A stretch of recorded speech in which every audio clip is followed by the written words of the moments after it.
आपसे सोमवार की व्रत पूजा के बारे में बताना चाहती हूँ। जैसा कि मैंने अपने ब्लॉग वीडियो में आपको बताया था कि सोमवार की पूजा कैसे करनी है, ये मैं आपके एक वीडियो बनाकर आप लोगों को डाल दूँगी जिससे आपको पता चल जाए। शुरू करते हैं।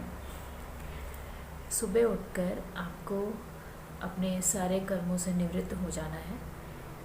सुबह उठना है। अगर जो लोग पहले कर रहे हैं वो संकल्प लेकर शुरू करें, और जो हर साल करते आए हैं वो भी संकल्प लेंगे।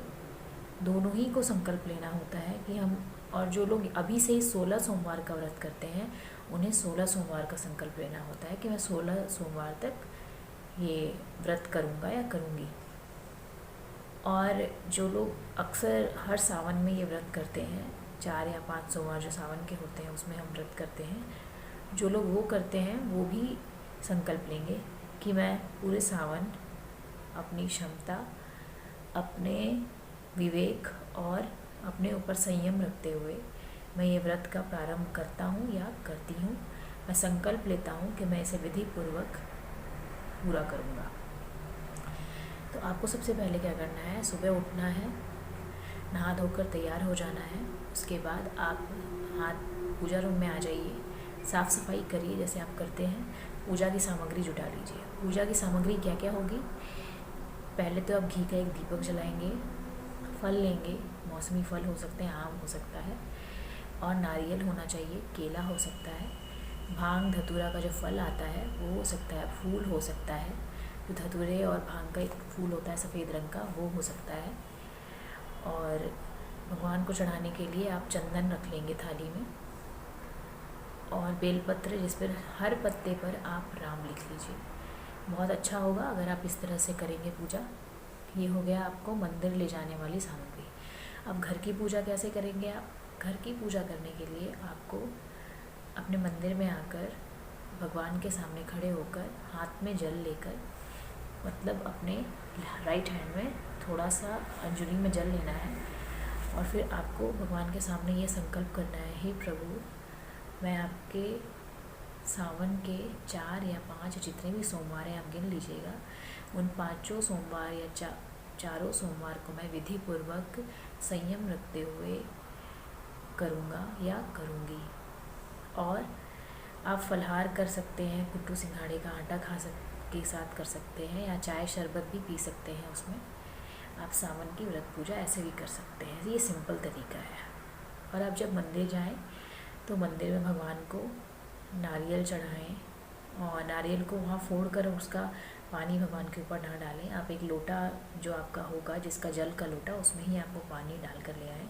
वो प्रसाद हो गया, आप घर में आके सबको देकर आप लोग ग्रहण कर लीजिए। और नारियल जो है, उस नारियल को आप वहीं फोड़कर आधा आप वहाँ चढ़ा दीजिए, भगवान को स्पर्श करा के आधा थाली में रख लीजिए। 5 परिक्रमा करिए।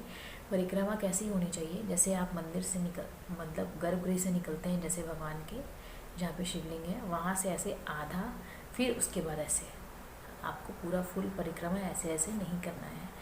जैसे कि आपने शुरुआत किया और फिर आप निकले, और फिर वहाँ से फिर आप जिस तरफ आए फिर उस एंड से नेक्स्ट एंड तक आपको आ जाना है। ऐसा परिक्रमा होता है, वो भी 5 बार किया जाता है। इस तरह से आपको परिक्रमा करना है। आप जल से अभिषेक कर सकते हैं, दूध से कर सकते हैं भगवान का अभिषेक, लेकिन अगर आपके पास दूध कम है या फिर नहीं है, या कच्चा दूध भूल गए हैं, तो आप जल में थोड़ा सा गंगा जल मिला करके भी भगवान का अभिषेक कर सकते हैं। फिर भगवान को चंदन का लेप लगाइए। बेलपत्र जिस पे आपने राम लिखा हुआ है, सारे पत्तों पे आप राम लिखिए, चंदन से लिखना है। और फिर आपको 11, 21, 51 जितने बेलपत्र हैं आप उनको ओम नमः शिवाय बोलते हुए, एक सिंपल मंत्र है ओम नमः शिवाय, यही बोलते हुए आप पट चढ़ाइए। उसके बाद भगवान को धूप दिखाइए। नैवेद्य आपने जो घर से केला, आम, सेब जो भी आप लेकर गए हैं वो सब आप चढ़ा सकते हैं वहाँ उसी वक्त।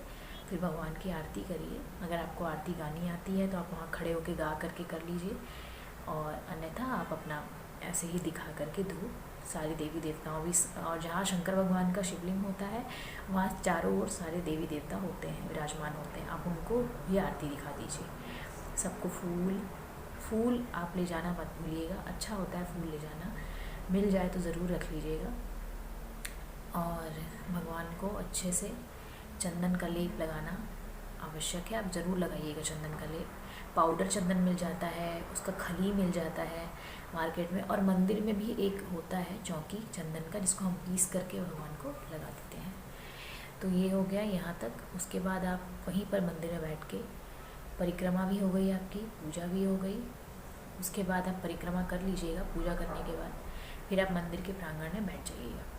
फिर आप ओम नमः शिवाय का 108 बार जाप करिएगा रुद्राक्ष की माला से, और ध्यान करिएगा।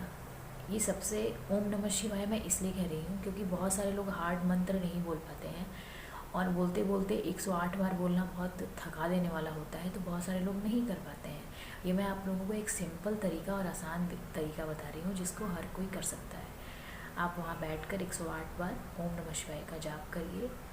जब आपका जाप पूरा हो जाए, भगवान को दंडवत प्रणाम करिए, वहाँ जो ब्राह्मण है उनको प्रणाम करिए, और फिर मंदिर से आप निकल आइए और भगवान से यही कहिए कि मेरा आज का व्रत पूरा हो जाए और मैं विधि पूर्वक इस व्रत को पूरा कर सकूं शाम तक। आप अपनी कृपा बनाए रखिएगा। इस तरह से हम अपनी सोमवार की पूजा करेंगे, और शाम को हम शंकर भगवान की आरती करेंगे। संभव हो तो मंदिर चले जाइए, नहीं तो आप घर में भी पूजा पाठ कर सकते हैं, क्योंकि अधिकतर लोग शाम को मंदिर नहीं जा पाते हैं, क्योंकि गृहिणी है तो नहीं जा पाती हैं। तो आप घर में ही आरती कर सकती हैं।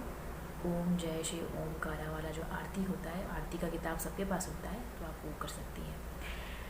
और आप आरती करने के बाद अगर हो सके तो शाम को भी एक बार जाप ज़रूर कर लीजिए। और शाम के ही समय, ज़्यादा लेट ना हो कि 10 बज रहा हो, 11 बज रहा हो, आप खा रहे हैं कि मैं रात भर मुझे भूख नहीं लगेगा, तो ऐसा नहीं करना है। अगर आप रह सकते हैं तो आप 6 से 7 बजे के बीच में आप अपना डिनर कर लीजिए, जो भी आप खाना चाहते हैं। जैसे कि साबूदाना का खीर होता है, और या सिंघाड़े का आटे का बना हुआ हलवा होता है, यही सब खाया जाता है मीठे में। या फिर आप केला दूध भी खा सकते हैं, जो कि जिसको पसंद है, मैं उसकी बात कर रही हूँ। तो आप लोग खा लीजिए इसको। बस इससे ज़्यादा मैं अनाज तो खाया नहीं जाता सोमवार के व्रत में, इससे ज़्यादा ऑप्शंस तो नहीं है मेरे पास। या तो और ज़्यादा भूख लगती है अगर आपको, तो आप रात में सोते वक्त दूध लेकर सो जाइए। और चाय का सेवन जितना कम हो सके उतना कम करिए, क्योंकि चाय एक तामसिक कैटेगरी में आता है, तो नहीं करना चाहिए इसको। तो एक बार आप पी लीजिए। किसी का सर दर्द होता है, किसी को आदत होती है, तो आप चाय एक बार पी सकते हैं, लेकिन दिन भर आप चाय पर ही मत रहिए, क्योंकि चाय से आदमी का मन चिड़चिड़ा हो जाता है। एक तो व्रत रहता है तो चिड़चिड़ापन से और व्रत खराब हो जाता है। तो आप इस तरह से अपना व्रत पूर्ण कीजिए। सुबह उठिए, इसमें पारण का कोई समय नहीं होता है। आप सुबह उठ करके अपना भगवान को आरती दिखाकर पूजा करके भगवान से ये कहिए कि हे प्रभु, आज मैं अपना व्रत खोल रहा हूँ या खोल रही हूँ, और फिर आप अपना आगे का दिनचर्या शुरू कर सकते हैं। Thank you. और इस प्रकार से अगर आप पूजा करते हैं तो आपको बहुत अच्छा लगेगा, और सिंपल तरीका है, इसमें ज़्यादा तामझाम नहीं है कि आपको बिज़ी शेड्यूल है, जॉब करते हैं तो आपको परेशानी होगी, ऐसा कुछ भी नहीं होगा। आप आराम से ही व्रत कर सकते हैं।